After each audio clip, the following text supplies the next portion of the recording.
Let's get right into it. Number 10. You know that dusty snow globe on your grandma's shelf? Well, it started its life as a failed light bulb. Seriously. Back in the late 1800s, an Austrian guy named Erwin Percy was trying to make a brighter, better light bulb. He wanted to improve on Edison's new invention.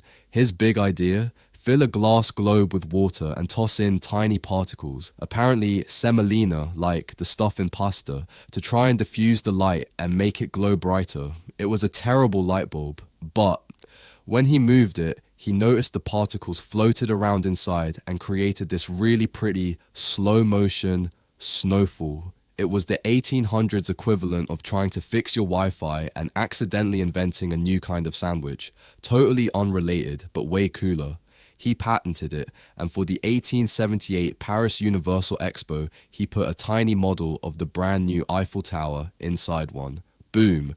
The souvenir snow globe was born, all because a guy failed spectacularly at making a lamp. Number 9. Get ready to feel incredibly unaccomplished, because the Popsicle was invented by an 11-year-old, and he didn't even try. We're in 1905. A kid named Frank Epperson is outside on his porch. He does what kids do. He mixes up some sugary flavored soda powder with water in a cup, gives it a stir with a little wooden stick, and then just leaves it there. He forgets about it and goes inside. Classic. It got freezing cold that night, and when Frank came out the next morning, his sugary mess was a solid block of flavored ice. He did what any kid would do. He pulled it out by the stick and licked it. It was amazing. He called it the Epsicle. Yeah, Epsicle. Because 11-year-olds are brilliant inventors and terrible at branding. It took years before his own kids started calling it Popsicle, which got shortened to Popsicle. You can thank a forgetful child for your favorite summer treat. Number 8. You know how they say, the customer is always right? Yeah, well, sometimes the customer is just annoying. And thank God for that. Picture it. 1853, a fancy resort in New York. A chef named George Crumb is having a day. A super finicky customer, rumored to be Cornelius Vanderbilt, keeps sending his French fried potatoes back to the kitchen. Too thick, too soggy, not salty enough. Crumb, in a fit of pure, beautiful culinary rage, decides to teach this guy a lesson. He slices the potatoes so cartoonishly thin that they couldn't possibly be eaten with a fork. He fries them to an absolute crisp until they're just brittle shards.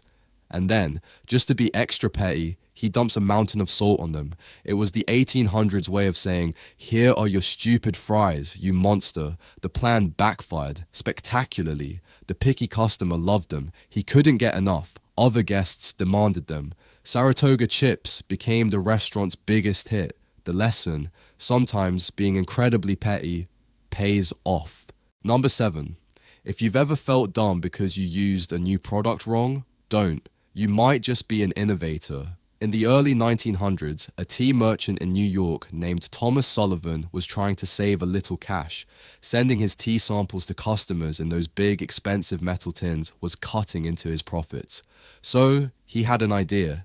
He'd put the tea portions into small, hand-sewn silk bags. Cheaper, lighter, smarter. His customers received these little silk pouches and had absolutely no idea what to do.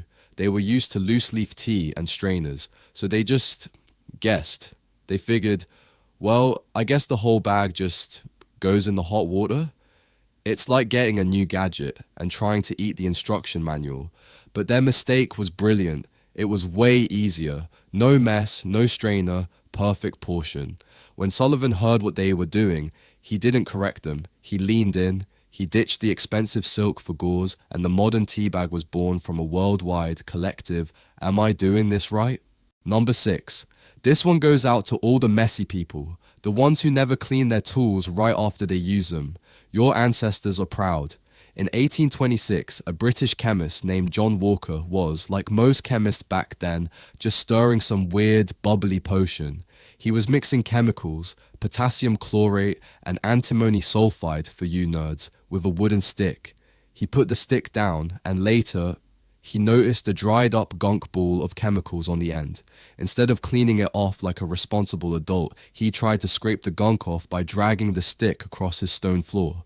The moment he did, whoosh, it burst into flames. It was the 1800s equivalent of a jump scare, and it probably scared him half to death.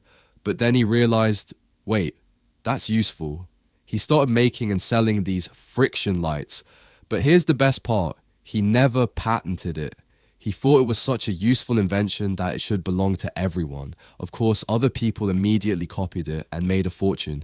No good deed, right? Number 5. Imagine it's 1904. It's blazing hot. You're at the St. Louis World's Fair and you want ice cream, but there is a crisis. The ice cream vendor is absolutely crushing it. He's so popular, he's just run out of the one thing he needs most, dishes. He's got all this delicious ice cream melting, a line of angry hot customers, and no way to serve it. This is a disaster. But right next door, a Syrian immigrant named Ernest Hamwi is selling a thin, crispy, waffle-like pastry called zalabia. He sees the ice cream guys panic. In a moment of pure genius, Hamwi takes one of his hot pastries, rolls it into a cone shape, and hands it over. Put the ice cream in this. It wasn't just a container, it was an edible container.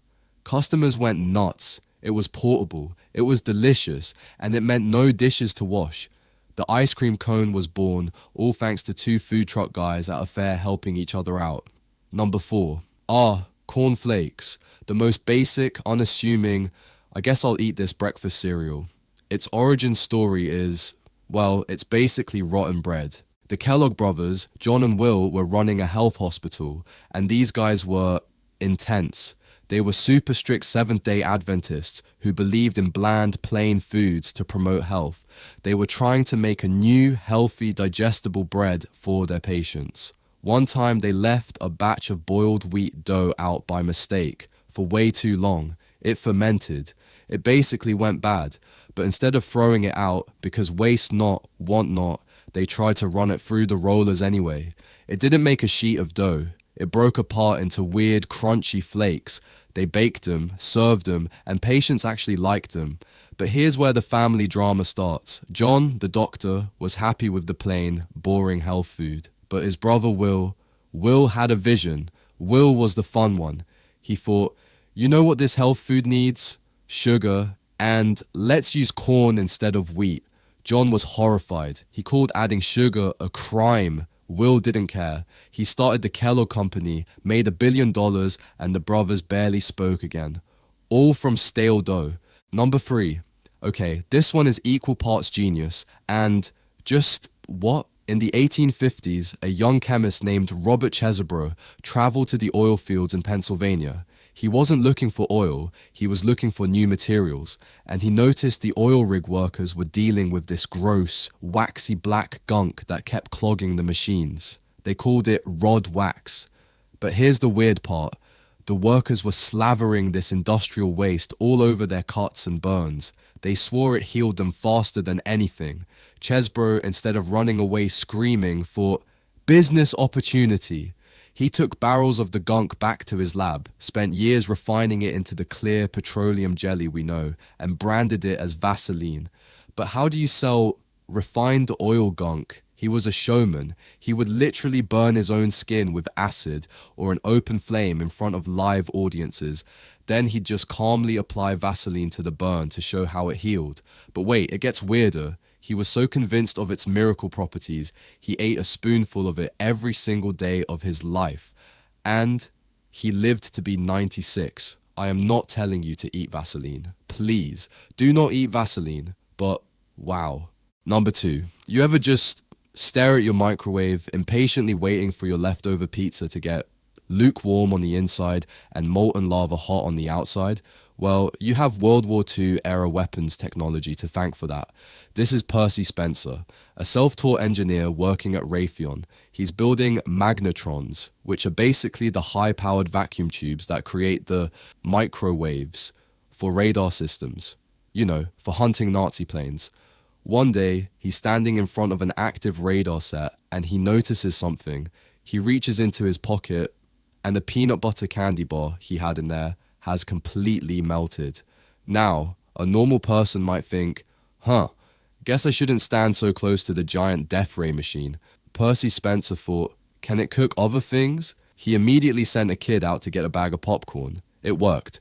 Then he tried an egg, which promptly exploded in his co-worker's face. Science. He built the first microwave oven called the Radar Range. It was a failure. It was 6 feet tall, weighed 750 pounds, and cost more than a car. It took another 20 years to shrink it down, but it all started because a guy got too close to the hardware with a snack in his pocket. Number 1. And finally, at number 1 is the invention that proves that sometimes running out of an ingredient isn't a problem. It's destiny. It's 1938. Ruth Wakefield, the owner of the Toll House Inn, is baking a batch of her popular chocolate cookies. But she has a crisis. She's fresh out of baker's cocoa powder. So, she improvises. She grabs a semi-sweet chocolate bar from, you guessed it, Nestle, chops it into little bits, and dumps it into the cookie batter. Her theory was that the chocolate would just melt, that it would spread out and mix into the dough, basically becoming the chocolate cookie she wanted. Yeah, that is not what happened. As you and I both know, the chunks held their shape. They just got soft and warm and gooey. She pulled them out of the oven, looked at these weird, lumpy things, and realized she'd made a terrible mistake, except it was the most delicious mistake in human history. The cookies were a massive hit, so much so that Nestle struck a deal with her.